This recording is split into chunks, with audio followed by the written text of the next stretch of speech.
ইন্নাল্লাযীনা আমানু ওয়া আমিলুস সলিহাতি লাহুম জান্নাতুন নাঈম।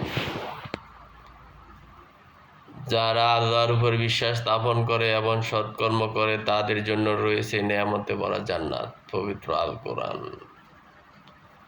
আল্লাহ কোরআনে অসংখ্যবার ওয়াদা দিয়েছেন, যারা সৎকর্ম করে তাদের জান্নাত প্রদান করিবে, এবং এও বলেছেন যারা সৎকর্ম করে তারা সৃষ্টির সেরা। আল্লাহ কোরআনে নামাজের কথা বলেছেন ৮২ বার, আর সৎকর্মের আদেশ দিয়েছেন ২৭২ বার। সুতরাং আল্লাহ নামাজের চেয়ে সৎকর্মের গুরুত্ব বেশি দিয়েছেন।